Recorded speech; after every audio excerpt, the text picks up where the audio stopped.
Hello, and welcome to our bell chimes. Bing bong. Everyone's going to do that. Sorry. That's definitely going to get kept in Okay. almost every time. This week, Jamie is with us to help us understand his character significantly better. I decided to keep Jamie's intro until the 4th episode because your character's got so much hidden depth. It's going to be a fantastic twist for them to discover Caradon's true identity. Yes. So, hi, Jamie. Would you like to introduce yourself? Hello. I am Jamie. Nice. What do you do, Jamie? Or what do you do for the purposes of the podcast? What don't I do?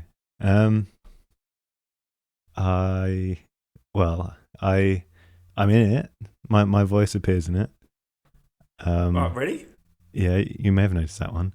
I edit it as well, and I write the music for it. That's definitely going to be the thing that people remember you for after you're gone. Exactly, yeah. Specifically, the music for this podcast. I'm sure there were other things. Well, I mean, you know yourself better than any of us. What would you like the world to know about you? Do you want to tell them what you do besides this podcast? Do you want to tell them where they can find you on social media? Or is all of that to be kept a dark and mysterious secret? No, I'd rather people not follow me in person or online. All right. Well, as I said to Josh, if this blows up, you're going to be in demand. I make the website as well.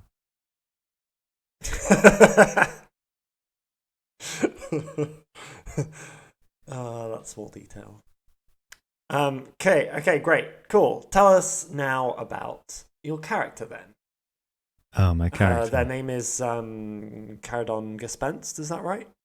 Yes, you may have become familiar with Caradon Gespenst, the noble. I can't remember if I said he was a knight or an ex-knight. The noble Caradon Gespenst. The noble, I think former knight. I don't actually remember. You've definitely not been as forthright with your knightliness as Josh has been with his character.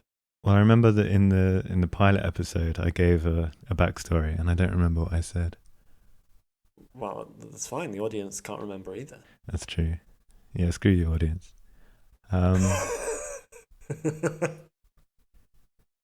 Yeah, so I'm an ex-knight, a noble creature. I come from wherever I said I did. Rittic. I come from Rittic.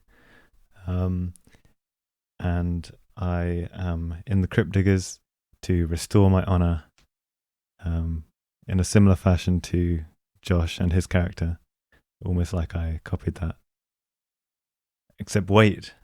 Is that true? None of that was true. I've been lying to you all along. It's just a thin veneer of knighthood over a rotten core of compulsive lies. Political satire.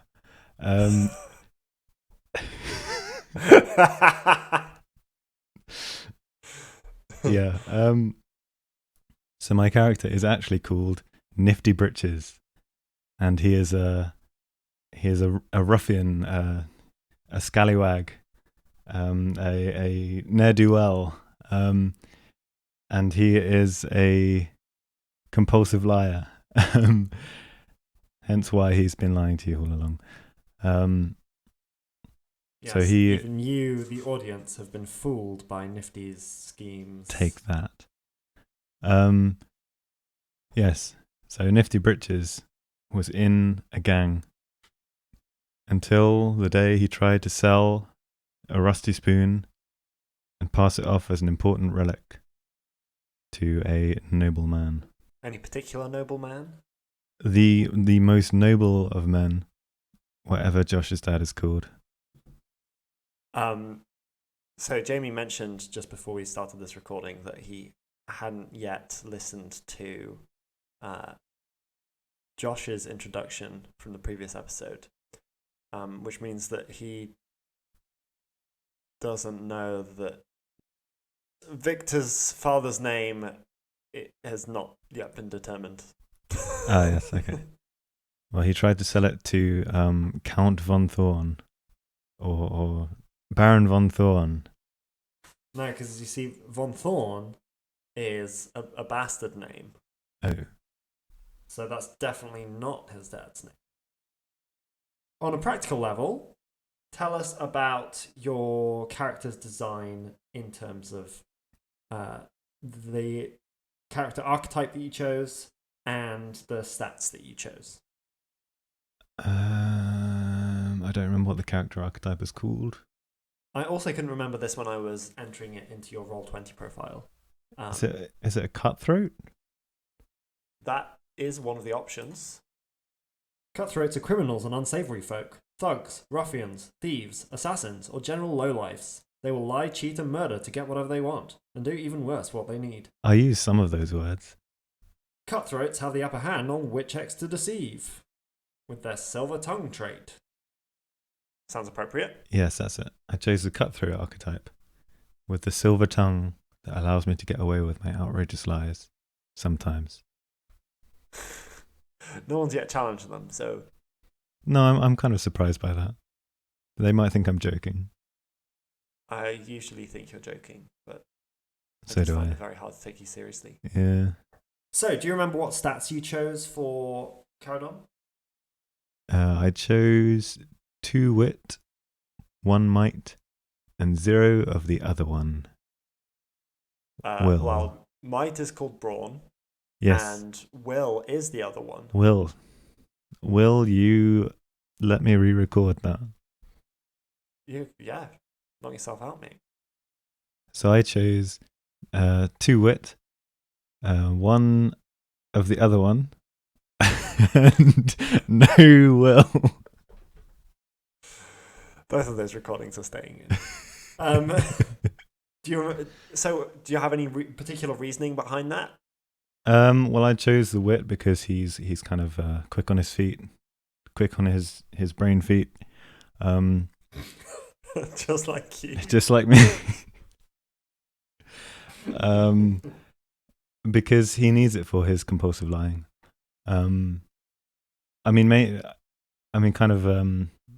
Mechanically, I thought it would be fun to play a character who lies so much, but is also very good at it, so that he can get away with most of it, but the most outrageous lies, he might not quite make it.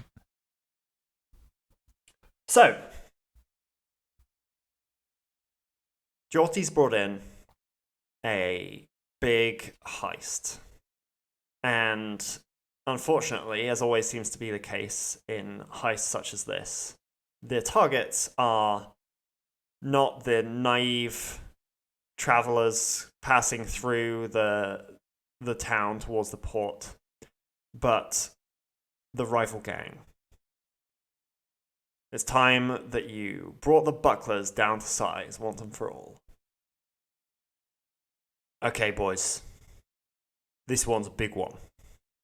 I heard from a reliable source that the bucklers have brought in a gold mine. Doubt that, Chief. Don't find many of those out at sea. Yeah, you know what I mean. Treasure trove. A chest full of wonders. Everyone down so far? You know, I love booty. The rest of the gang nods, and Witty pretends to chuckle, but quietly shakes his head when he thinks you aren't looking. I mean, his name's Witty. It's quite intimidating. You came up with his name, man. I didn't expect it to turn against me so quickly.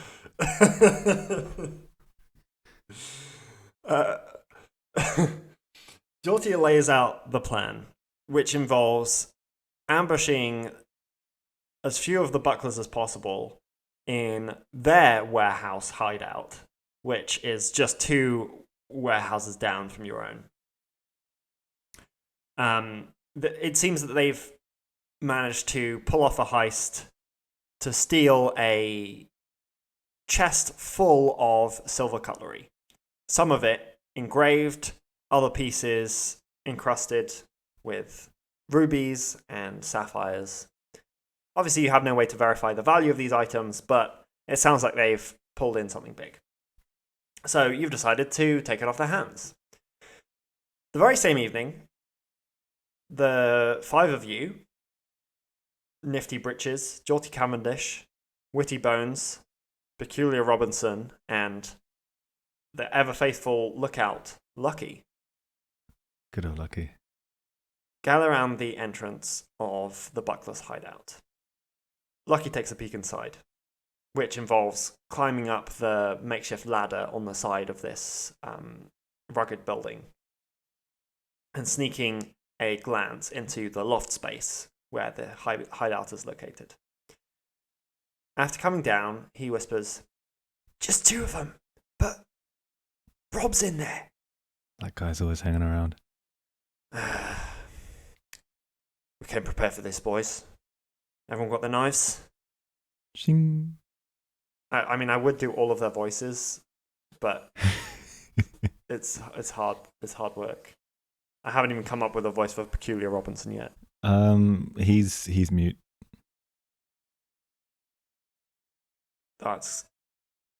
Wish I'd thought of that. So, Peculiar nods, winks, and shows the gleaming blade of their knife, which is the only gleaming blade amongst all of you.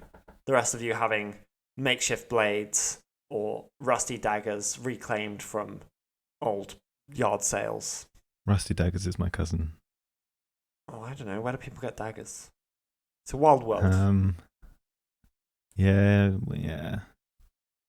Stolen, found, washed up on beaches. Dredged from the bottom of the docks. Even though Jorty is the leader here, everyone looks to Nifty for the heat of the moment tactics. So, what happens next? All right, lads. 2 in there, 5 of us. I say we draw them out. Mm-hmm. Take them on out here. How do we... you think we should throw a rock in there to get their attention? Jotty seems nervous. Oh, what's around? Roll an observation check. You gosh. Boom. Jamie rolled a 9. Plus 2, that's an 11. More than successful. You spot some pebbles, some debris. There's some driftwood. These warehouses are right on the edge of the docks. So they're basically the unused storage warehouses, which are used as overflow in the summer months when there's a more produce being imported into the city. But in the winter months, where we find ourselves now, they're mostly empty. But they do essentially back onto the seafront. So there's pebbles from the nearby beach, a bit of driftwood, some, I don't know, old rotting hay. So is there any way of getting around the back? Getting around the back of the warehouse, yes. You can get all the way around the warehouse. Okay. And does it seem like they're in there guarding something, or are they waiting for something? They're just chilling. It's where they hang out. Oh, can we see the treasure, the booty? Well, Lucky, could you see it? There was a box. It might have been a crate. I don't. Maybe it was a chest. That's got to be it.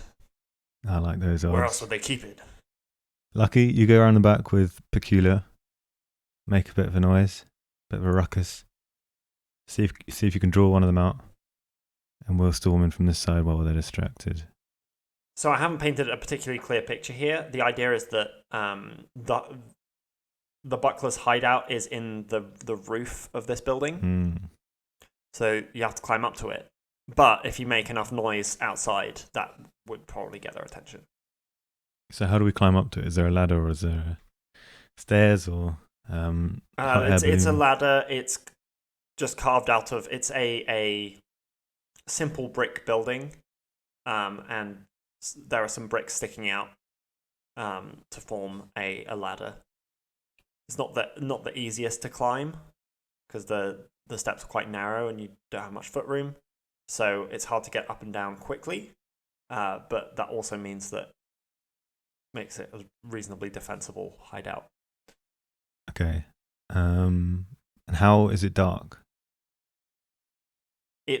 How is it dark? Evening. You can decide how late. Okay. I think we would have gone in quite late. Mm-hmm. So I'm going to say it's dark. Okay. So yeah. Lucky you go around. Take Peculiar. Chuck some stones about. And we'll climb up. Give them what for. All right. Lucky and Peculiar follow your instructions. And Jorty, still looking kind of nervous about the whole operation, waits patiently with you and Witty. A few minutes pass. Witty murmurs to you, think they got lost or something? Nah, no chance. And just as you're saying that, you hear stones, a handful at a time, raining down on the outside of the building. It's quite enough around here that you can hear them quite clearly. Okay. And you hear also, well, who knows what you hear? Roll another observation check. Okay, but I was going to start climbing the ladder. All right, a 7. Did I add +2 to your previous one, even though it was an observation check? Yeah. Doesn't matter, you succeeded anyway. You rolled a 7. You can't make out what's being said, but it seems like maybe someone is reacting to the stones being thrown at the warehouse. I mean, to be honest, I was going to have climbed the ladder mostly before the noise, but... Okay, fine. Roll a wit check then. See how stealthily you managed to climb that ladder. Before your distraction.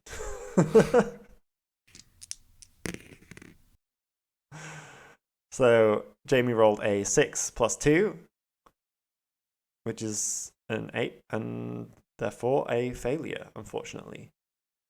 So, you're climbing this ladder, and your foot slips, and you can't help but let out a curse before catching yourself against the wall.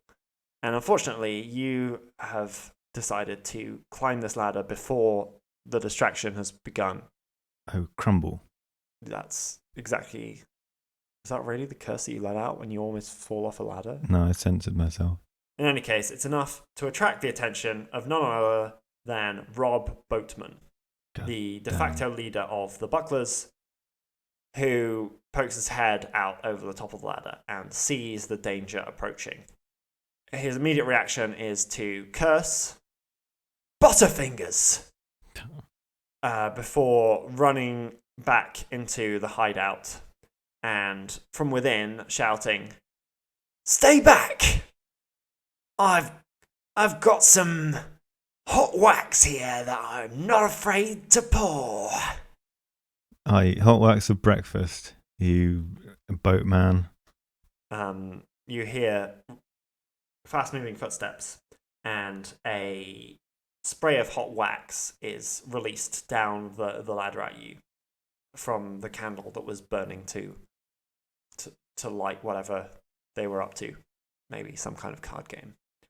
Roll a... You know what? Roll another wit check for me. See if you do any better this time at dodging the wax while on this ladder. Roll a 6 again. All right. Let's roll a d3 to see how severely this wax is hurting you. Right, 1d3 minus 1. That's 1. Okay. I don't know why I'm hesitating before giving the giving the result of the difficult calculations here, but whatever. The hot wax hits you squarely in the jaw, and you feel it burning into your skin painfully. It doesn't stop you in your climb, though, and before Rob can reload, so to speak, you find yourself at the top of the ladder with Jorty and Witty hot on your heels. Your dagger's out. Roll for initiative. Fuck you, Waxman. Alright, I'll roll a couple more for your companions. So that's a 3 for Nifty, a 1 for Rob Boatman. 3 plus 2 for Nifty. Oh, sorry, a 3 plus 2, so that's a 5. Well done. A 3 plus 2, which is a 5 for Witty. A 2 plus 1, which is a 3 for Jorty. And finally, the other person in the room, the jellyfish, rolls a 3 plus 2, and so is on par with both Witty and Nifty. Ah, that jellyfish. Hey!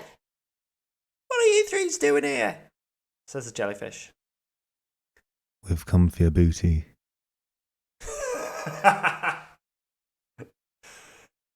It's not here!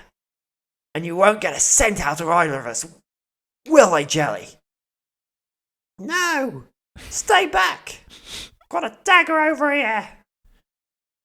The jellyfish, having announced the presence of their dagger, proceeds to throw it in your direction. Alright. It does a solid 3 damage. Jeez. Daggers are dangerous. Don't try this at home, kids.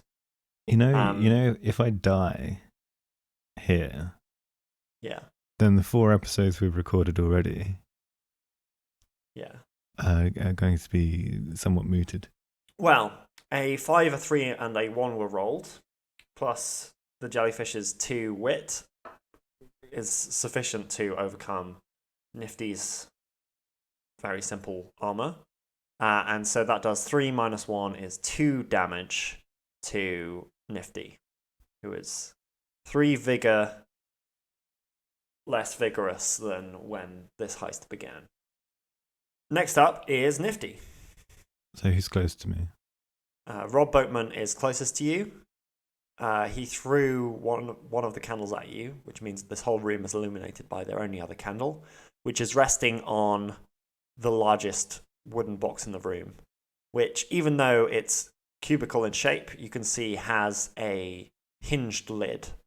And so you deduce that this must be the treasure that you came here to obtain. All right, I'll stab the boatman. All right. No hesitation. Roll away. You must really hate these bucklers. Jesus. All right. Jamie rolled 2 6s and a 2.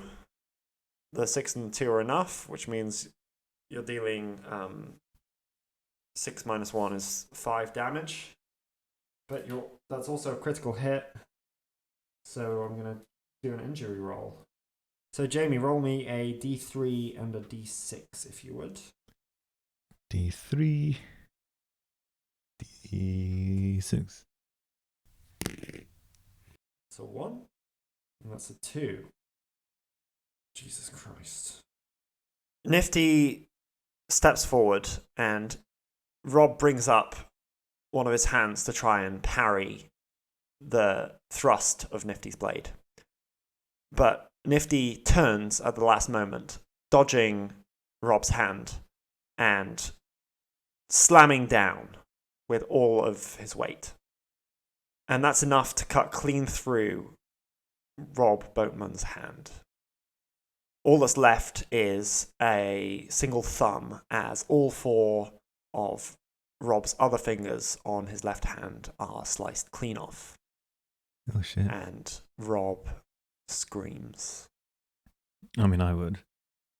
You've just seen all of that up close. I think you should take a grip check. For fuck's sake. But I did it. Yeah, I know. Oh dear. Jamie rolled a 1 and a 4. Seeing Rob's fingers, one of them twitching on the floor, Nifty reconsiders the violence that is inherent in his current way of life. Considers what he's done to someone no older than him. Barely a man. Disfigured for life. And is, for the briefest instant, paralyzed in horrific self-reflection. Who am I? But that doesn't stop Witty Bones, who is close behind him, from also thrusting his rusty blade in Rob's direction. It deals... Okay, I rolled 2 2s and a 6. The 2 and the 6 are definitely sufficient, so it deals a further 1 figure to Rob. He takes the knife in his shoulder and he clutches what remains of his hand at the wound, looks up at the two of you and collapses backwards. At this point, the jellyfish is looking at the pair of you in horror, seeing what you've done to the leader of the Bucklers, never having imagined that you'd be capable of this, and throws up his hands, saying, "I don't have any more knives. Just take it." And he gestures at the box in the middle of the room, underneath the candle. All right. Jorty nods. Jorty, you watch him. We'll check Yeah. out the booty. You two see what's in the box. Jorty gives nervous looks at where Rob is now lying, apparently passed out. And he goes over and thrusts the jellyfish against the wall. Okay. So we're going to go over... Lucky and Peculiar here yet? The rain of stones outside has stopped. Roll one more observation check for me. All right, you rolled a 7. You hear some commotion outside, but it's not clear whether it's just your two companions or if something else is happening. You open the box with Witty, and you find inside not quite the treasure trove that you were expecting. There is a lot of cutlery, it's true, but based on the way that many pieces are rusted at the edges, you gather that there's no way this is the pure silver rich man's cutlery drawer that you were hoping for. That said, there are some pieces that seem to have some stones, gemstones of some kind, pressed into them. Although, possibly they're just decorative.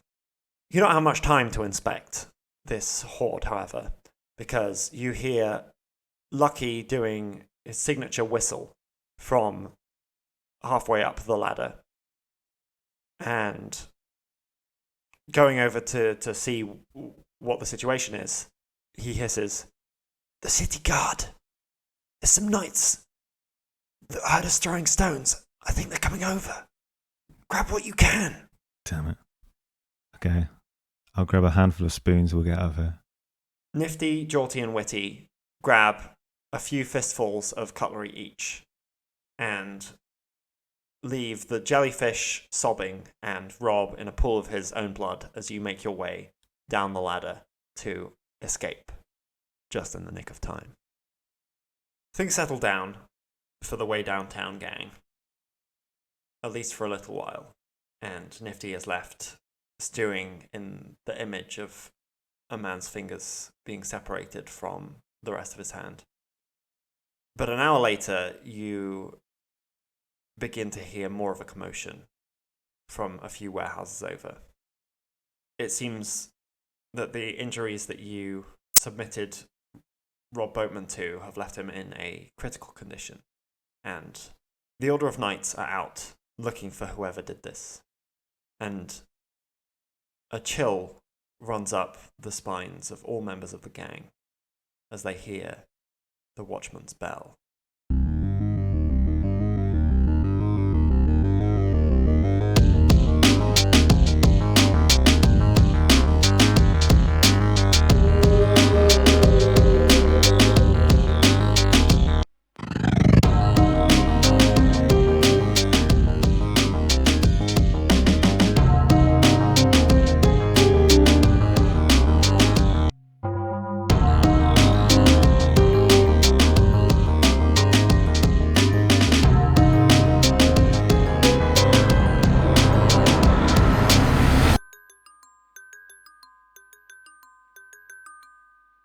Last time, our three adventurers, Anka, Victor, and Caradon, were joined by the mysterious Vitellius Snyder, a reanimated skeleton, perhaps, who came to life once they removed a sword from the chest of a skeleton wearing a pendant containing a bell. When we left the adventure last time, the adventurers had arrived at a fork in the path of the acid-smoothed cave. From the right-hand fork, they'd heard the shout of a young woman telling something or someone to, quote, get off of him. Meanwhile, the second path leads to a familiar glow. Is that you, God? I'd like you all to roll observation checks, please. I feel it's bagel. I think it's the Holy Bagel. I'm not seeing anything. I rolled a 4. Caradon, on the other hand. Vitellius has the eyes of a spider. You just lots of them? 8 eyes. 8 being the number, the defining Legs. number of the universe. 8 legs, 8 eyes. Other things. To be honest, I've never that are counted 8. spider's eyes before, so I cannot comment. I believe spiders have 8 eyes. I believe you. Peering into the gleam from whence he heard the voice, Caradon can just about make out that the cave seems to open out downwards, perhaps dropping off, just as you'd seen elsewhere in this cavern. To the left, Vitellius spies a glowing that is certainly mysterious to him, having never experienced the allure of that acidic phlegm. Allure. It sounds like there's a damsel in distress somewhere in this cave. Well, this path slopes down a bit, so A mere slope shall not deter me. what's it looking like the other way? I see a mysterious glow. This was not here when I came down. What has happened? Oh, that's probably just the wolves. Probably the acid. Well, no, hang on. You were talking about wolves earlier. What about this glowing? You didn't say anything about glowing wolves. Oh, they're honey wolves? Honey? Cheerios. Did you have honey when in your age? Well, yeah, there was honey. I mean, honey existed, but it wasn't associated with wolves in any particular way. You know. Oh, was it not? Oh, Well, okay. I mean, I don't think so. Wolves don't. I don't think they normally eat honey, do they? Routinely. I mean, honey badgers, yeah. I'm sure they're Honey badgers. put to the test. Mate, what the? I don't know what you're talking about. But Honey badgers. I rather think it's actually a spicier kind of honey called acid. That is running. Are you a man of science? No, I'm not a scientist by training. No, I don't even sure if I've heard of the word science, to be honest. But no, I've just based on observations from what we've already seen. There seems to be some kind of acid in the cave. You wouldn't know anything about that, would you, Snyder? No, I know nothing of acid, of any acid. Huh. It's not a good sign. So it's a recent development. I think it was, yeah. It's probably the heathen. They get up to all sorts of tricks in trying to persecute the followers of Gragor. Yes, well, while we're standing here discussing what and what doesn't eat honey, a young maiden, a young woman is in need of our assistance. I suggest we go to her. What exactly is Victor doing? He's striding off in the direction of the voice. All right, you were only warned that it slopes down a little bit, so take a wits check. Take a wit check. Man, this guy's drunk.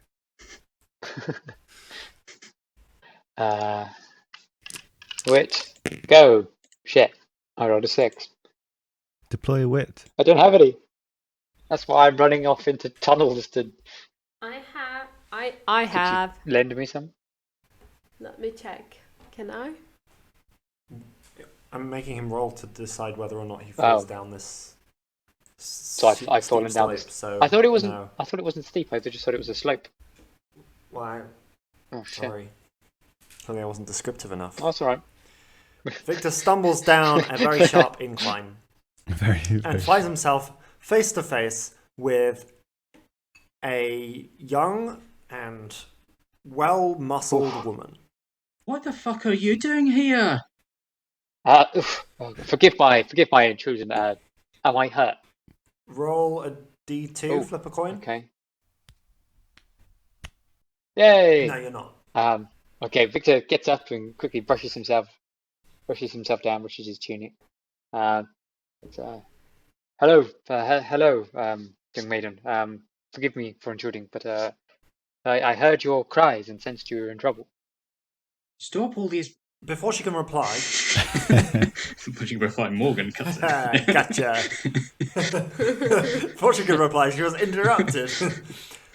Before she can reply, her attention is drawn back to her unconscious companion, who, it seems, is getting dragged away by some plasma-covered creatures. Jesus. They're vaguely wolf-like in shape, but their flesh is a kind of orangish pink and shiny, kind of like the surface of the ectoplasmic blob that you found in the forest during your initial expedition. Can I see anything of the person being dragged away? Male, female? The person being dragged away is missing a hand. It's a young man, no farmer older than dude. 17. The shepherd. Quick, what does his other hand look like? It's too dark for you to judge what his other hand looks like, I'm afraid. Are the others following Victor, by the way? Yes. Victor, what's it like down there? No, it's rather enchanting.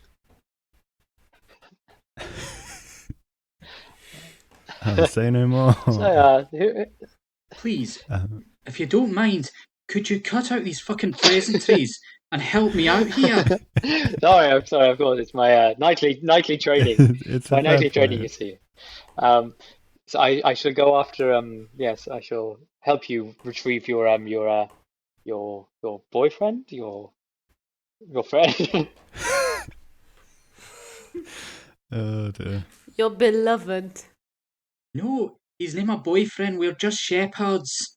But get those fucking wolf things off him. Right.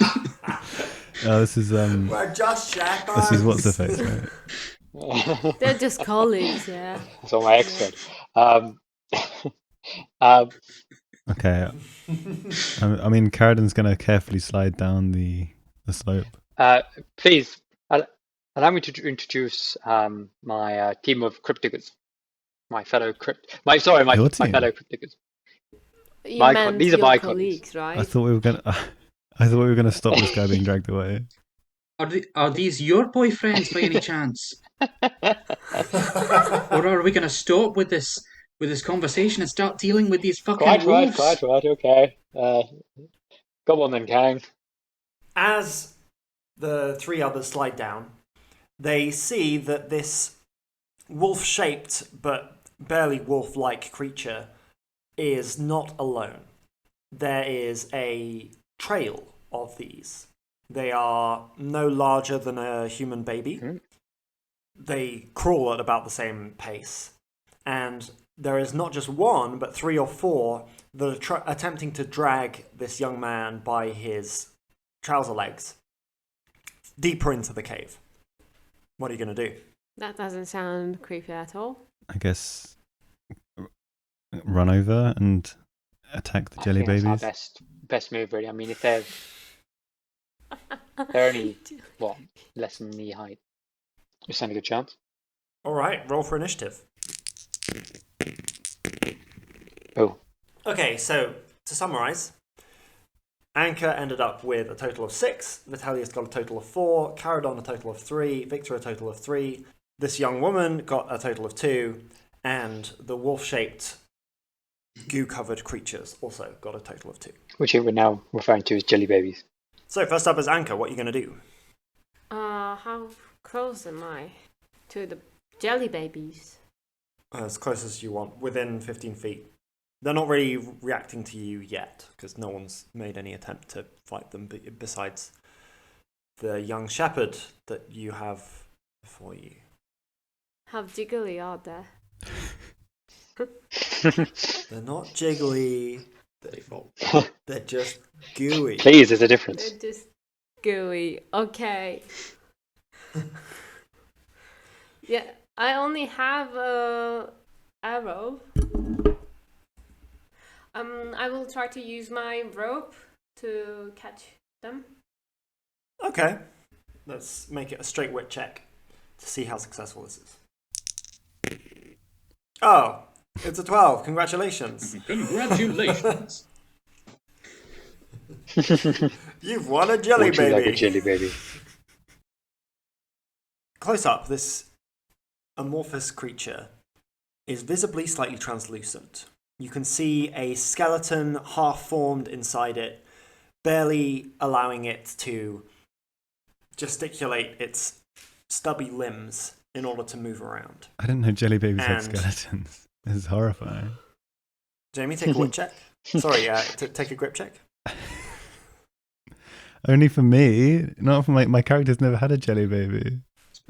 Oh yeah, I know. No, Caradon's fine. We should all take Fine. grip checks, should we? Now that the wolf has been pulled out of the darkness from the lasso and close up, we now can see it in all its horror. In all of its horror. Well, maybe I should finish describing the horror that it Okay, is. do continue. It seems like a fetus of a wolf was pulled out prematurely and then coated in this acidic goo, left barely to harden, leaving a soft, fleshy exterior half covering the bones. Ew. Gross! That's a very vivid description. Thank you. You're Alright, welcome. is that Okay, you can take grip checks now. 2d6? Was the previous one for yourself, James? Yeah, I'm going fucking crazy. I go crazy. Okay, so I think that Vitellius got 11, and he has 1 will, so that's 12. Wait, wasn't it Jamie that got the 11? Yeah. To me, Yeah, it Jamie looks rolled looks first. like me getting 11, but I've already added my experience, so So, to summarise, Anchor rolled a 12. Victor rolled a 9 plus 1 is 10. Caradon rolled an 11 plus thoughts. 2, so 13. And then Vitellius rolled a 3 plus 1. plus 1, a 4. So only Vitellius failed that grip check. Oh God! Seeing the horror enter the hands of Anchor and seeing it in all its horrific glory. Oh God! And such things exist in this pure world, Yeah, I've seen them before, actually. this impure world.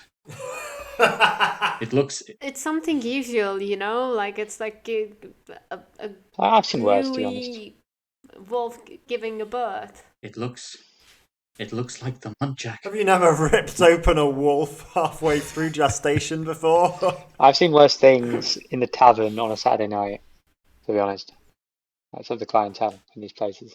You people from the past, you're so soft. All right. Anchor has grappled one of these. Next up is Vitellius. So, recovering his composure, Vitellius takes his rapier and, looking at one of the non-restrained wolf fetuses, he visualizes this as if it was sort of a muntjac or some such creature that he is experiencing killing, and he lunges forward. I forgot about the very specific muntjac mentioned from last time. It's all about transferable experience. All So- right, roll an attack. A rapier. I think a rapier is will be a wit-based weapon. So, oh good lord, that's terrible. Is your muntjac experience not transferring? Ben rolled a 3, a 1, and a 2. And what's your modifier? So 2 and 3 is 5, and plus 2, that's 7. So that might just make. I'm not sure what's the armor of these creatures. They're pretty gooey, so they have very little, but there are quite a lot of them. Vitellius successfully skewers one of the wolf fetuses, but finds his blade caught in the residue from this punctured monster. You're going to be against the odds on the next attack that you make with that weapon. Next up is Caradon. Alright, let's go. Yeah. I'm going to attack a different one. Oh, and the other one. Yeah, one more die, please. Die! Oh, shit. You said die. So remind us what Caradon's weapon is. It's a light sword. You've got a lightsaber. So is that wit again? Yeah. But it's -1 to damage rate. With the 1, the 5, and your wit of 2. 2, you did tell me earlier, you successfully breach yet another of these creatures and deal a few points of damage to it. Your weapon also is coated in the residue. It's quite easy to crush these things, or skewer them in this case. Okay. But you find that it's a bit harder to draw your weapon out afterwards. I'll just step on it next And time. the blade seems to be reacting with the goo coming out of them. Oh. Doesn't it remind you a little bit of like marshmallow? Are you hungry? Perchance. I don't know. Jelly babies. Let's not mix metaphors. I want to say Haribo's new flavor. Next up is Victor. Okay, I'm Are gonna. these fetuses tangfastic? Lick them and find out. Kitten, I just love it. So the happy world of acid Wolf fetus wolves. fetuses. Okay, right. Victor is going to try and skewer one of these fetuses with his spear. Yeah, I'm going to try and skewer one. Okay. What do I need to do a specific check for my spear? No. You need to roll an attack roll, 3d6. Okay. Plus your brawn for the My brawn is 2. lowest dice. All right, with a 2 and a 4 plus 2, I should probably say what the person rolled. So Josh rolled a 2, a 4, and a 4. The 2 and the 4 plus his brawn modifier makes 8, which is enough, and so he deals 4 damage to the third of these creatures, which was grabbing onto the leg of the unconscious and one-handed shepherd. Unhand that maiden's work colleague, pal, demons. You two find your weapon tainted by the goo that spews out of this wolf fetus. My father's spear. His But- spare spear, not his main nice one. My father's spare spear. Not even sure it is a spear. He just used to call it the spare. Kill the spare. Oh, that's what he was saying. So, next up are the wolf fetuses themselves. I suppose in the order that I've written down, the young woman is next. So, Is she going to whilst the young woman is not armed, she will, seeing that some of these wolf fetuses have been skewered and taken out of circulation, as it were, or lassoed, she lunges forward to grab the feet of her colleague and pull him away from them, shouting something words to the effect of, "Get off him, you ball bags!" Finally, the wolf fetuses turn. So, in response to 3 of their kind having been smushed, for want of a better word, 2 of these creatures move forward at speed towards the 2 nearest members of the party, which in this case I'm going to say are Anka and Caradon, and attack while the rest seem to retreat quickly. You see some little squirts of a more volatile or less viscous fluid being released from the back ends of these creatures, of the 2 creatures that are engaging in the fighting. And you smell acrid... what's good? Poop. Acrid poop. You smell a scent that resembles vinegar, or perhaps how you imagined the acid would smell. Although up until now, the cave has been mostly odorless. They, as such, are going to attack Anka and Caradon. There's a 1. And another 1. Yeah, oh dear. Ooh. So, the one attacking Anka leaps unexpectedly from the ground, pushing its legs together underneath it to launch it upwards, and splats against Anka's face. And she immediately feels acid drenching her face and shoulders where this creature has made contact with her, and takes 6 vigor worth of damage. You freaking cockroach! Go on. Swear. Let out your anger. That's a lot. Like, I didn't know jelly babies could do that. I've never eaten them again. No. Do you think we could get a sponsorship? From jelly? Yeah.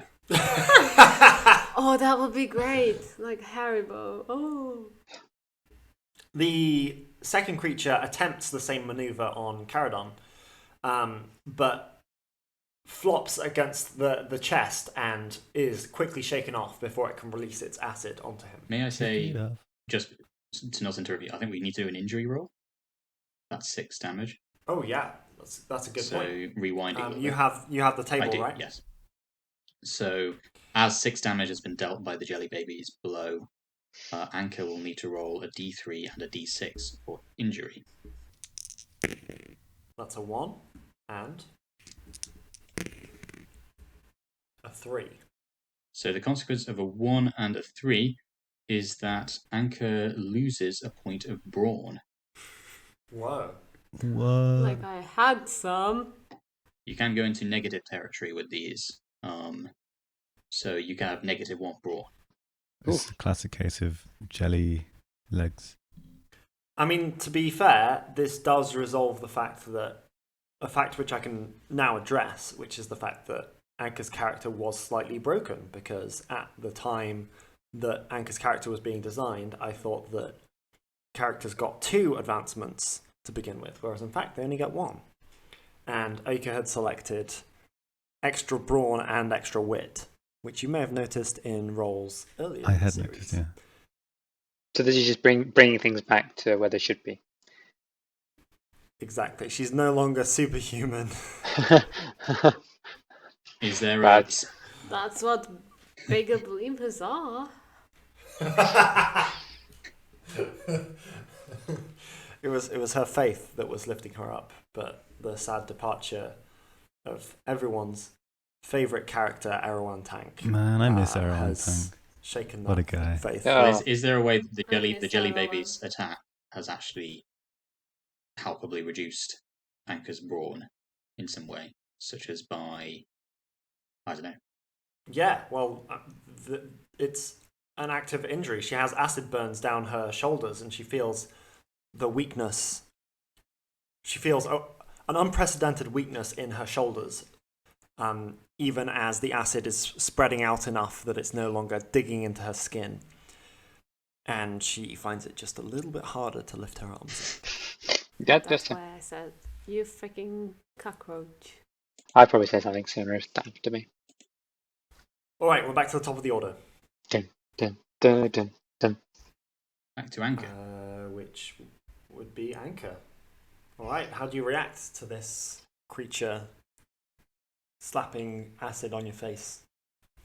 Well, since I can't use one of my arms because it has a burning sensation, I will just draw my longbow and just.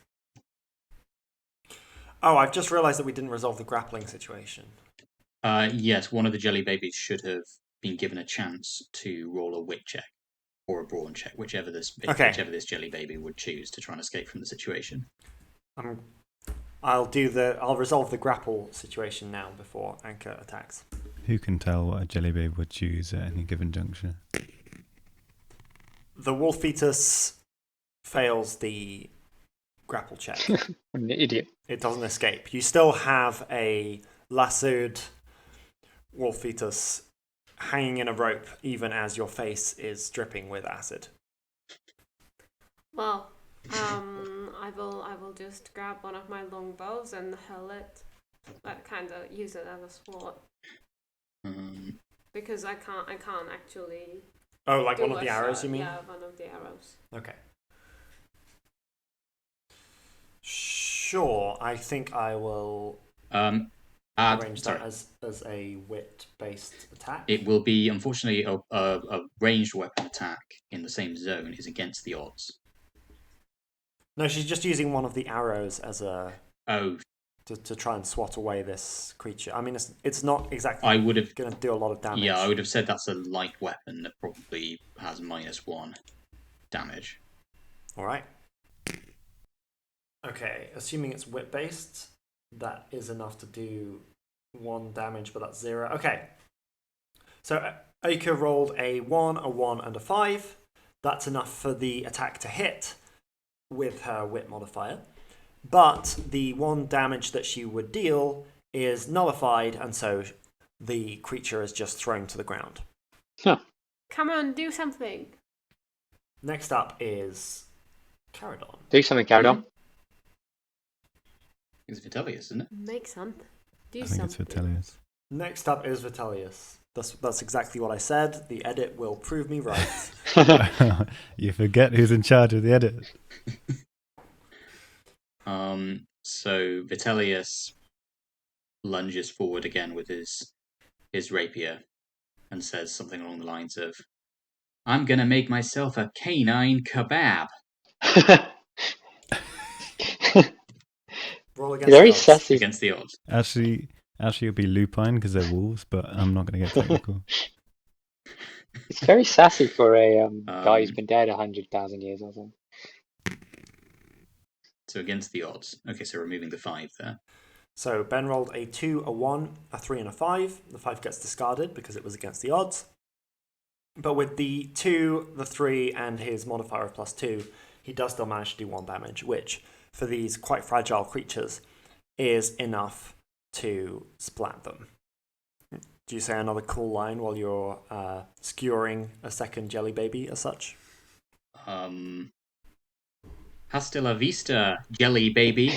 Literally what I was thinking. That was the one I was going to use on my turn. Man, this guy's cultural references from 300 years ago are on point. Is that some kind of plane we haven't seen? Was from a play I saw in Maine. Oh yeah. Called Terminator the Second.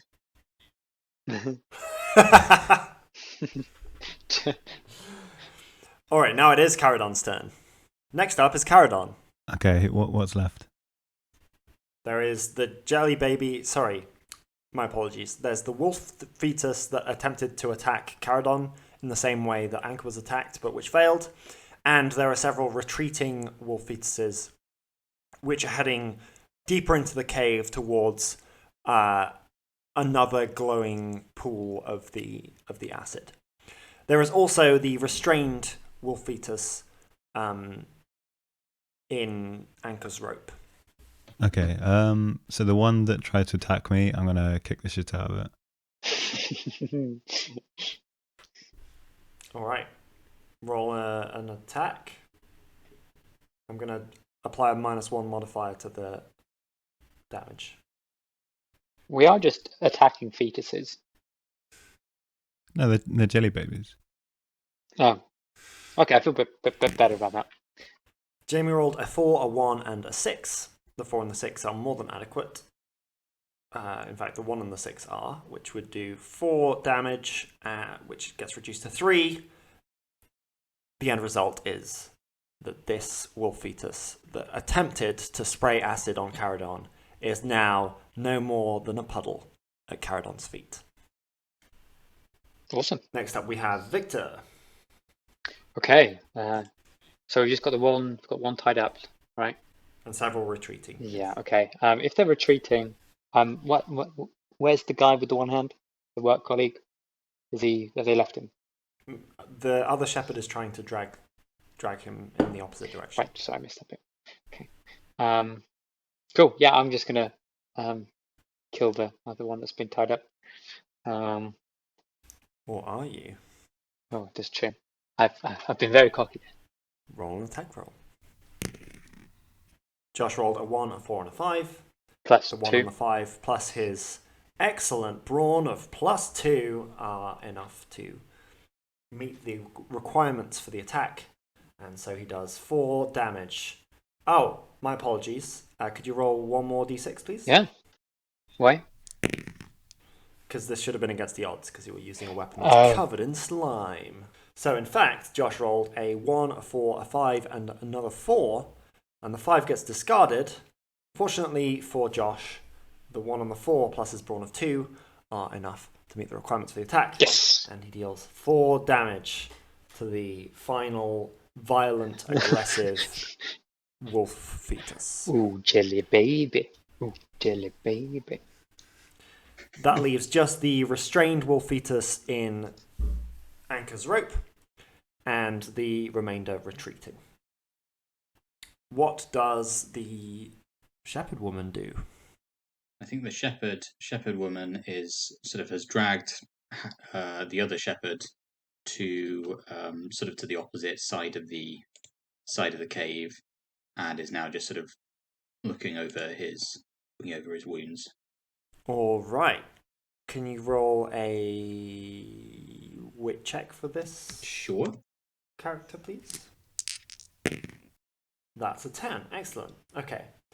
So this shepherd is successfully identifying all of the scrapes and wounds, and in particular has noticed that she needs to retie the bandage on this man's wrist, where their hand is missing. Yeah. Finally, There you go, laddie. the The obligatory. Yeah. the, You know. the obligatory there you go, laddie. Yeah. Finally, I'm gonna do an attempt at this second, third, fourth, fifth, sixth. I guess it's the fifth one. Fifth wolf fetus to attempt to get out of the rope where it's being restrained by Anka. Ooh. All right, it does not succeed. End of encounter. Yay! Dun, dun, dun, dun, dun, dun, We dun, did it. dun, dun, dun, dun, dun. We should save the shepherd. Well done, everyone. Oh, that was Good Well, job. We murdered refreshingly those easy. pre-babies. Did you just say pre-babies? Yeah. They Yes, what very odd sort of things, aren't they? Are you saying that jelly babies have bones until they're fully formed? I guess they do have gelatin in, so Yeah, the that- bones melt away and solidify the jelly. Mm. delicious. Yeah, in my mind, I just have a picture like a cockroach, like a creature, but more covered in gelatin. I'm just yeah. fully picturing a large jelly baby with some bones inside. I'm now picturing regular jelly babies in a pack with bones in, just like little skeletons. Just Mmm. kind of- I'm just As in Josh. you New sort of like- crunchy It's jelly getting-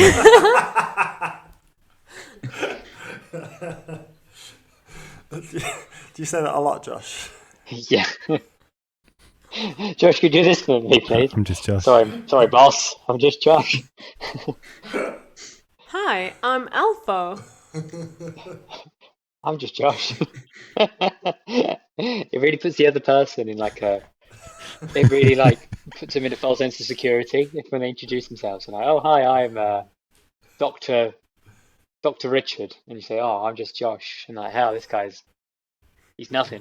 And then bam, you got him. So, to summarise the outcome of this fight, Anchor is rather the worse for wear, having received a face full of acid. Caradon managed to avoid a similar fate. Anchor is still holding a rope full of Wolfitas, which has given up on struggling to escape. The remainder of these wolf-like creatures have escaped deeper into the tunnel, and you have successfully prevented the young, unconscious, one-handed shepherd from being dragged away by these strange beasts. Can I do the jelly baby and my personal pet? I mean, it's already on leash. I mean, one of them did just permanently maim you, so Yeah, so who's her one? Well, it puts things in. If you can train one to do that to other people. Go, Slimy, go! Keep that damn thing away from me, says Vitellius, who is, of course, traumatized by these. Maybe it's not a good idea. I mean, if you traumatize your fellow cryptics. All right, I'd like you to all to roll observation checks, please. Okay. Well, no. They both failed.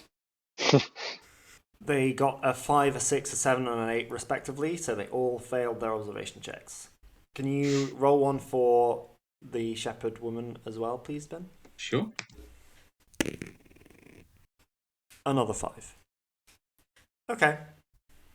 No extra information then. Okay. oh, this shepherd with one hand. This must be name.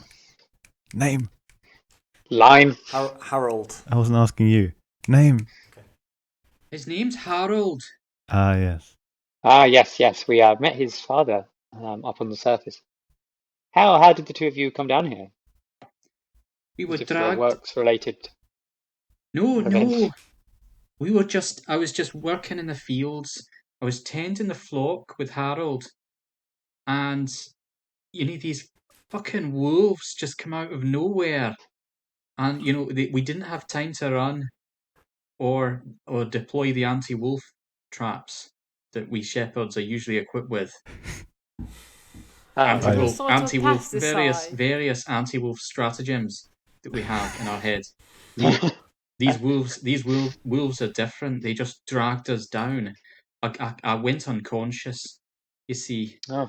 and I woke up in this fucking cave here with this wee fucking jelly babies. We're going to have to put explicit warnings on all of the episodes with Maybelline. This seems redundant because everyone said a name. No, I'm going to cut that out. It's fine. Oh, you must be Mabel then. Aye, that's right. maybe. How do you know who I am? Have you spoke to my father? No, we spoke to Harold's father. And he said that yes, you went missing. How long ago did you speak to him? Oh, it could have At been. least 3 episodes. hours, days, weeks. Time disappears down here. Aye, it does. While you're arguing, Arguing. well, I guess you're not arguing. while you're discussing the circumstances, the final remaining wolf fetus wriggles free from Anchor's rope and is prepared to make a getaway. No, Slimy, no! I'm gonna kick the shit out of it. Hey, that was going to be my personal pet, Slimy. Roll on tech roll.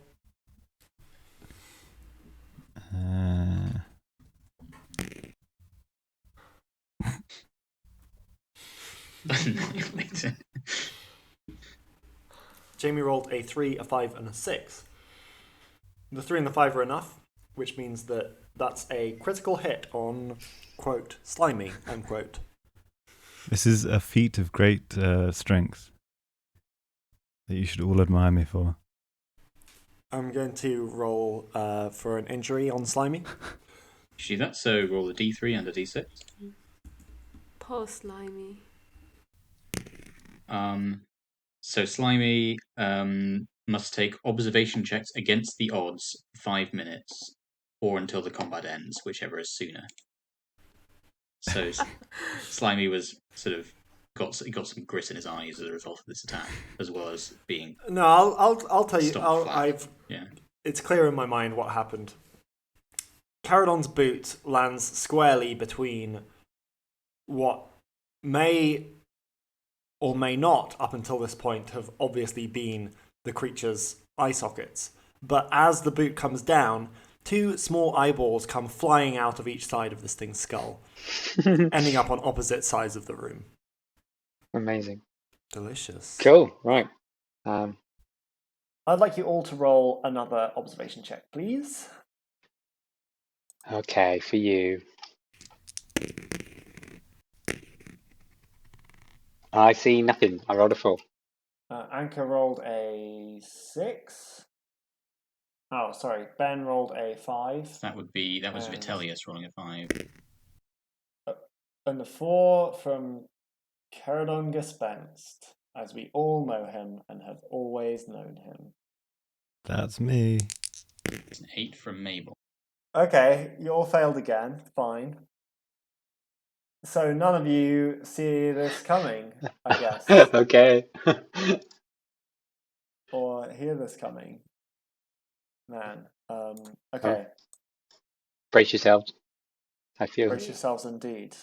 Yeah, deaf and blind. So, you've already fought off some wolf fetuses, and it's just before it leaps down at you that you see a wolf. A full-sized wolf, a fully grown, acid-spewing wolf. Is this the wolf mother? Rearing its head above you. Oh my god, it's a wolf. Not in time to react as it pounces down onto none other than Victor Von Thorn. No, that's me. No, you could have chosen anyone else. What about Mabel? She's a new character. And she's got a boyfriend. Okay, No, fine. I don't. that was in it. That was my default. As the wolf dashed into me. Anyway, okay. So the wolf is getting a surprise attack on Victor. What is your armor? I'd like the bad number, news Victor? first, please. The bad news is that the wolf rolled a 5, a 4, and a 2, which means that unless you're wearing heavy armor, which I think Victor is. Oh, is that the good news? Yeah, I probably am. Let me double check my notes. Okay. Armor is 9. Well, lucky for you, this is only going to deal 4 vigor worth of damage. As this wolf pounces on top of you with its jaws open and clamps them down around your ribs. Ah! Fuck! I can't remember if Victor's already taken any damage, but in any case, I don't think I have. Solid blow. No, your current vigor is 8. Sorry, should I say 4? Oh wow. So wow. Okay. That's half of it. That sucks. Everyone, roll once again for initiative. Damn, I was just going to say, can I defend him? Can I roll for initiative? Yeah, sounds a bit late for that. Sorry. Oh no worries. Okay, so the wolf rolled a 2. I rolled a 2. I rolled a Carradine rolled a 5. 2. So, to recap, the wolf rolled a 2. Caradon rolled a 3 plus 2, so 5. Victor got a 2 plus 0 is 2.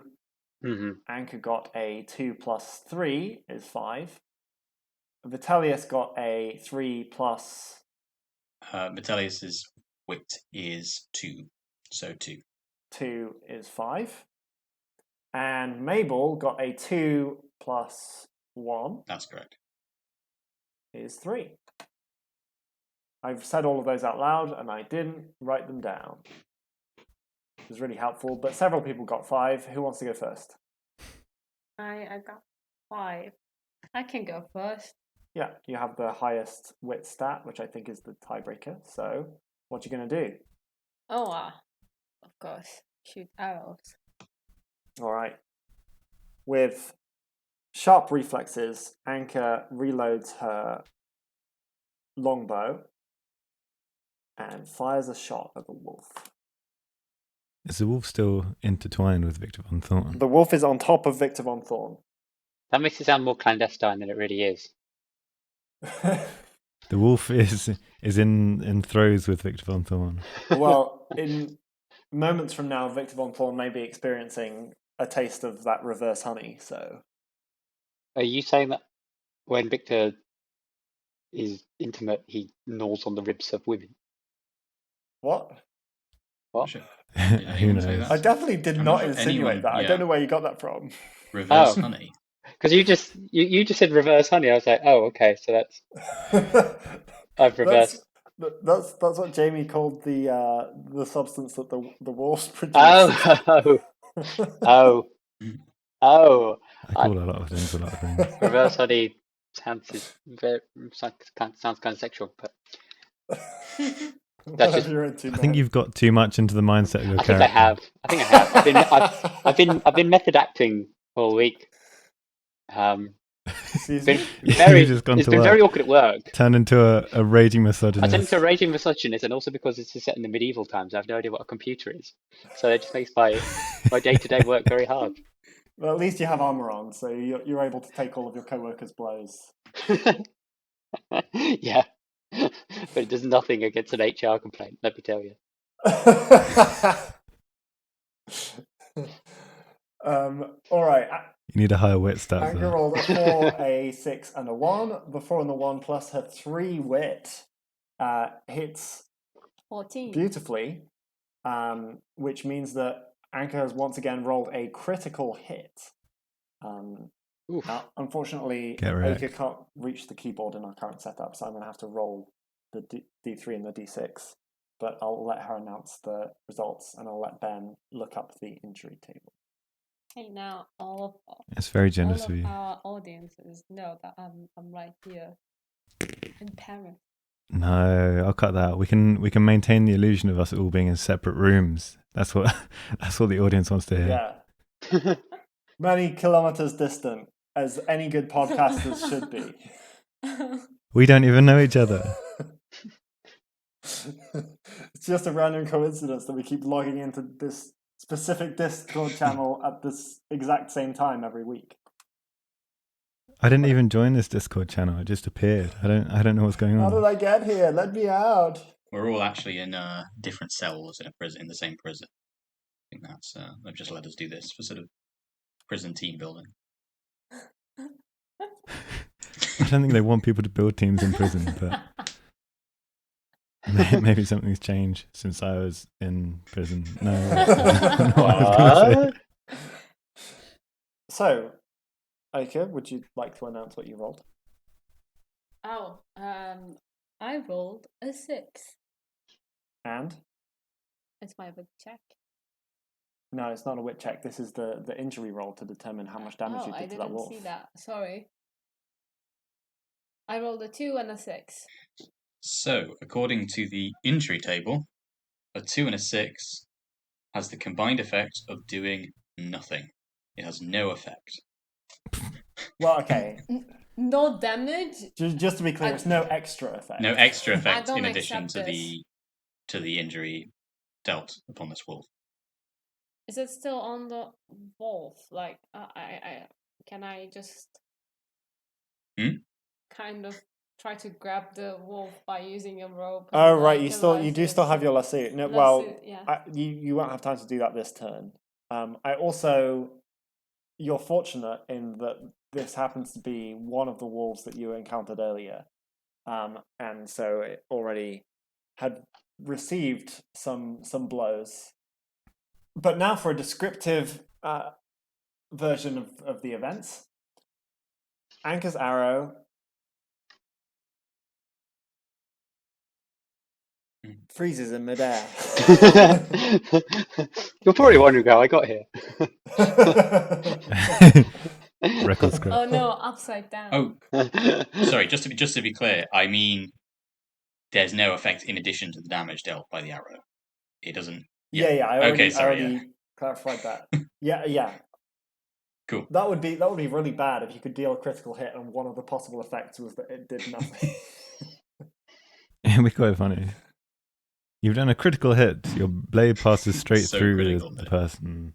Passes Like so they were a cleanly ghost. through and misses all organs. Yeah.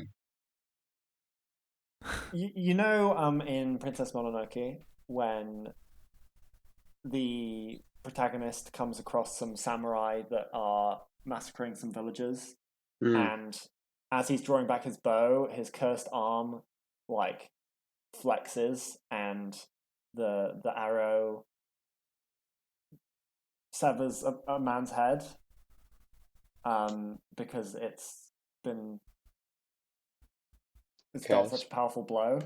That's more or less what happens with this wolf. Don't share. Okay. I feel like we shouldn't rely so much on references to other potentially better media. Yeah, you're right. We've managed to completely avoid pop culture so far, so I think that's probably a good shout. This could be the Studio Ghibli of podcasts.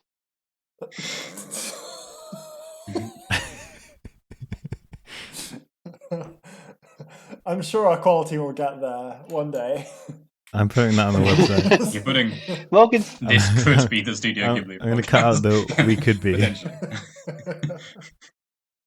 Some people have described us as the Studio Ghibli of podcasts. Oh no, that's a bit of a problem. You know, the other day I was reading, and it wasn't even an article. I was reading something about the Ghibli movies and the conspiracy theory around the Ghibli movies. Every time a Ghibli movie is released, apparently it creates some sort of effect in the whole economy all around the world. So the people who are like keep track, like actively keeping track of the times the Ghibli released something. So if That's why I haven't edited the first episode yet. So I'm afraid of the effects on the world economy. maybe it'll bring inflation down, Jamie. Ooh, good point. Is there any one way to find Because out? everyone has no appetite to buy anything because they're Listening stuck to this inside, podcast. listening to our podcast. We did it. We saved the world. Salivating occasionally.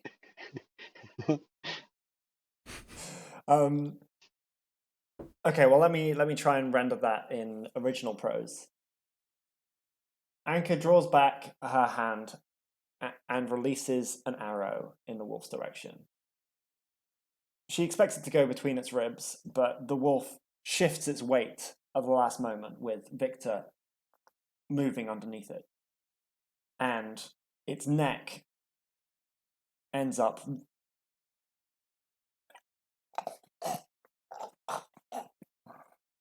sorry, That's very descriptive. it was. I'm at a loss for words. What's, I guess, directly in the trajectory of the arrow. Beautiful. Oh, I'll just keep the Studio Ghibli bit.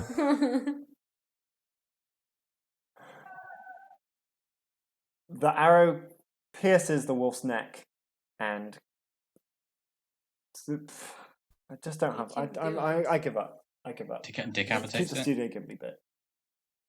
It does. It does do that. Head go off. You know that bit in Princess Mononoke? Mononoke. You know the bit. Yeah, Princess Mononoke. You know the bit in Revenge of the Sith when when Anakin's got the two lightsabers around Count Dooku's neck, and then he looks towards the Chancellor, who at that point he doesn't know is Emperor Palpatine, head of the Separatist movement, and then he goes, "Do it," and then he does it, and his head falls off. It's just like that, except with an arrow. Yeah. And without the that'll get him. Well, maybe I'm looking at Anchor whilst this wolf is like eating me alive, and I go, "Do it."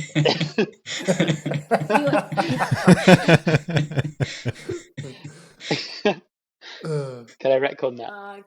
Can I just quote James Acaster? Please. Okay. Well, apparently my arrow freezes in mid-air.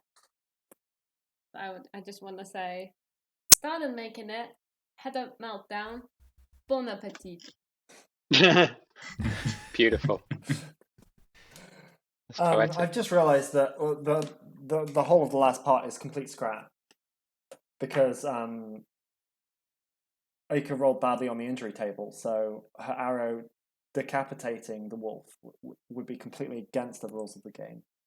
And as you all surely know by now, I'm a very strict stickler to the rules of the game, and therefore the arrow enters the wolf.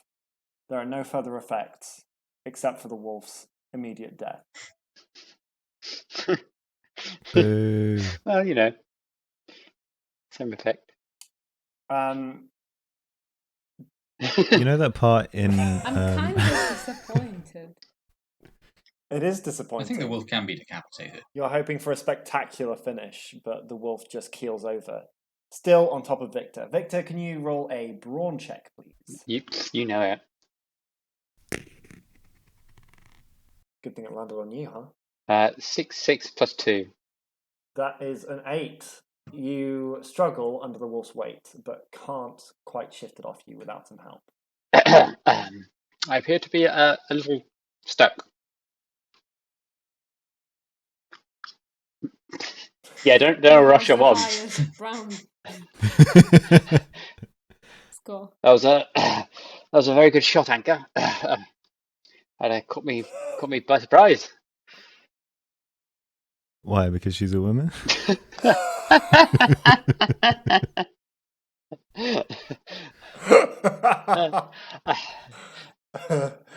Got him! Ladies and gentlemen, we got him. I'm gonna turn your character into like a raging. Before I was just before I last episode I was a bit flirty, and now I'm just misogynist. God. I'm in charge of the edit. I can make this happen. Oh yeah, okay. Ben, maybe one of your several characters could So step Vitellius out Victor. chips in and says, "Has anybody checked the wolf is dead? It's no longer eating me. Because it died in a very undramatic fashion. I think we should and Vitellius sort of jumps over and just kind of like sits on the wolf or sort of like bounces up and down on it just to make sure it doesn't react. That's me. I'm under the wolf. As Vitellius is mock riding this wolf, he grabs the wolf's pelt and finds that the greasy hair comes away in thick clumps very easily in his hand. The wolf, on the other hand, doesn't react to this treatment. Oh, Lord Gregor! What's wrong? I can't see. This wolf is no ordinary wolf. You see, its fur comes away in tufts. It's also yellow. Yeah. In fact, there are many unusual things about this wolf, I think. The reverse honey as well. You see it emitting. Speaking of the reverse honey, Anyone else going to step in before Victor notices that the wolf seems to be dribbling a little bit, and as the saliva makes contact with his armor, there is a sharp hissing noise. Guys, yeah, could someone please help? Hey, I did my bit. I saved your ass. Well, one of you is get fine. that fucking wolf off him! Jesus Christ! Cut out the Jesus Christ, that obviously doesn't work in this universe. That's not canonical. Jesus who? Non-canonical Jesus Christ. I guess you meant the holiday girl. Can someone roll a Yeah, brawn check to help Victor out? Thank you, Mabel. I'll do it. Mabel comes over and You can roll for me, and then What's Nifty's brawn? 1? 1. Okay, Jamie rolled an 8 plus 1, which is sufficient. For good measure, Mabel seem better. Mabel reaches down and pulls Victor sharply to his feet. I don't know why I bothered. Well, you managed to get the wolf off. The wolf and Vitellius off of Victor successfully. And Mabel just helps him up. Thank you very much. Yes. Well, thank you very much. Thank you. Thank you very much. much. And that's up thrusting.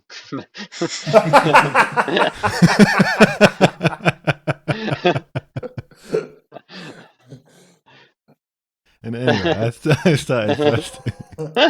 That's that blast. Okay. Thank you, my fellow, for doing this. Yes, my armor is thick, but yes, that reverse honey was making quite a dent. So to remind you of the situation, you were set upon by the wolf fetuses that have since retreated after a couple of them made a defensive stand. And you managed to chase the rest off. Anka received a permanently deforming injury to her face. Caradon managed to stave off a similar attack. Victor has, well, undergone a wolf bite, but is otherwise still standing. And you are deep in a cave filled with acidic residue, accompanied by an arachnolite of Gragor. What's the word for when someone comes back to life? Called Vitellius Snyder. Reincarnated, yes. A reincarnated arachnolite. Arachnophile? We'll determine that later. It's arachnolite, as in acolyte, but arachna. Yeah. Oh, I see. As in that's the name of a member of the order. That's quite good. Nice one. It's very highbrow, this podcast. And 2 shepherds, one of whom is unconscious. So I became the Scarface. Can I make Al Pacino? Oh, you know what you should have done? I'd say push it When to you shot the wolf, you should have said, "Say hello to my little friend."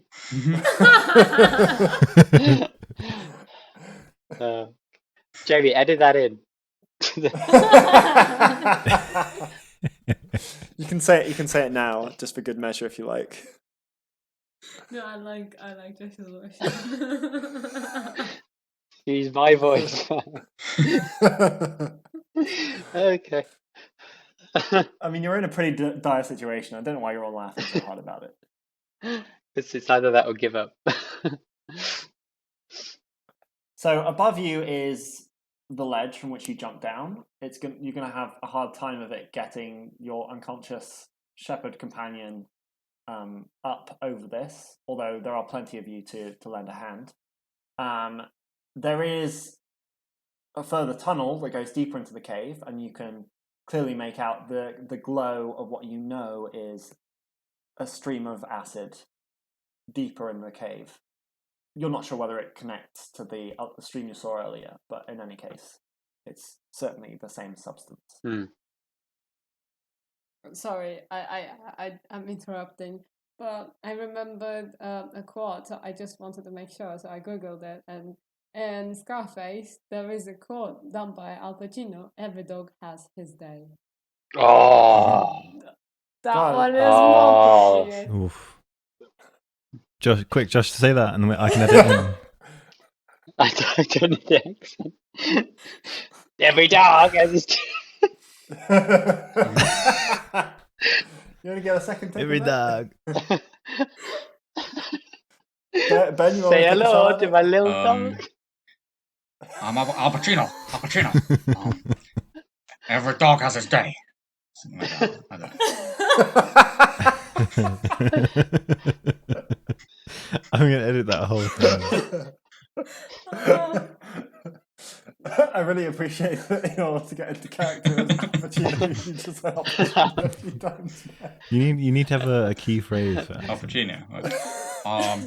A man. I'm walking here. What's the? A man only got two things in his life: his word and his balls. And I don't break mine for nobody. That's not very good. I don't know. I think Al Pacino is probably using Scarface. Okay, I forgot what we're doing. All right. Yeah, we should probably hard to, like you say, hard to get the guy up the ledge. So let's continue towards the ominous glow. I mean, I guess we know the way back, right? Going deeper into the cave with someone who is unconscious. We need to might be get out difficult. of this cave now. No. Okay, so you want to go up the ledge because that's where we came. Is that where we came from? Yeah, we dropped down the ledge because we heard Mabel's cries for help. That's correct. All right, right. I mean, I'm lost and I can see the map, so Okay, how do we get this body out? I feel like there is something at the end of this road. Just a feeling. I mean, not that I can see the map also. There is another thing which might make you want to proceed in that direction, which is that's the direction that the wolf fetuses went in, and your mission, if any, is to destroy the wolves. But that's true. I suppose escaping and regrouping with other crypt diggers is also an option. Well, we could do both. Divide and conquer? Or I don't know, divided might be a bad idea. Yeah. So we should just vote. just conquer. Just conquer. All right. All right, I can get on board with that. Okay, let's go conquering. Let's conquer. All right, then we are rolling. Observing. Just one more clarification: are you just going to leave Harold behind for the time being? We should probably take him with us. No, Just Victor for can the carry time him. being. I've just been eaten by a wolf. Yeah, but you're still the strongest one. Okay. When you flatter me like that. All right. Do I need to do a brawn check? You certainly do. Okay, right. Harold, you're going with me. No, you're not.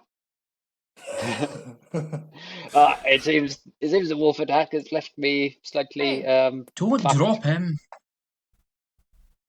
Maple pulled you out underneath that heavy wolf. I think you should just go all together with Maple, maybe.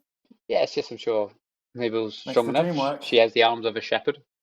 Victor attempts to lift up Harold, but it seems that the wolf attack had more of an impact than he realized, and one of his legs collapses under him, and he precariously wobbles on his other foot before managing to stumble without completely dropping Harold on the stone cold floor.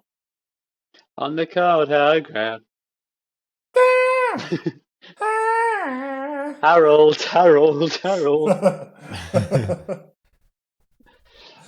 Okay, who's carrying him? How about carried on? I can try. I thought Mabel's pretty strong. All right, Ben rolled See? 11. Oh, nice. Strong shepherd. Yeah, which is certainly enough, and she, with ease, lifts Harold over her shoulders. carrying him like a sleeping sheep. Oof. Victor likes this.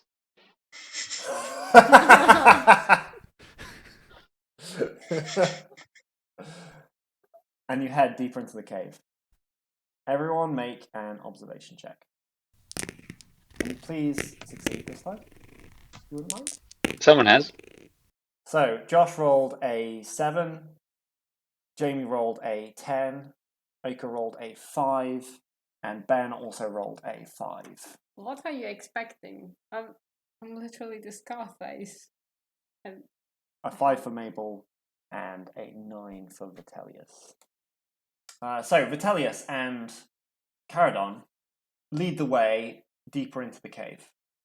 And you come across essentially a pool of this acidic goo. On the left-hand side of this pool, you see that it digs into the rock. You can see that this must flow from some other source, either deeper underground or from elsewhere in the cave. And similarly on the other side. And it is very, very gently flowing from left to right. At first, there doesn't seem to be anything here. But after a few moments, you hear a muttering coming from across this stagnant pool of yellow acid. Only Caradon recognizes the voice. It's a crypt. It's a voice Oh, that you that's- thought was lost to this crypt forever. Stay here. Safe here. Is that? It can't be. is that a bagel? Bagel. Bagel, no bagel. No bagels. Bagel, no. Heroin tank. I thought he was dead. No. No heroin. No heroin. Oh God, look at the state of him. I Errol? thought the wolves would have killed him for sure. Everyone is able to see Erewhon Tank cowering in the corner. But only Caradon notices that he seems to be clutching something. A fragment of some cloth, perhaps. Look, is he clutching a fragment of some cloth, perhaps? Why? I love it when you do that. By Jove, I think you're right. Where did he get that from? Mine. No heroin. No bagel. There's no bagel. Reverse honey. Reverse honey. And it starts splashing reverse honey over his face. That's all, folks. Wait, is he actually putting it on his face? Yeah, he's sort of on all fours lurches over to the river and just picks out a bit of reverse honey and starts smearing it over his forehead. Like hair gel. Over his hair, in fact, like hair gel. Spicy hair gel. The 6 adventurers in this ragtag party stare on in horror as a once respected, war-hardened veteran splashes acid onto his head. And his hair, piece by piece, falls out.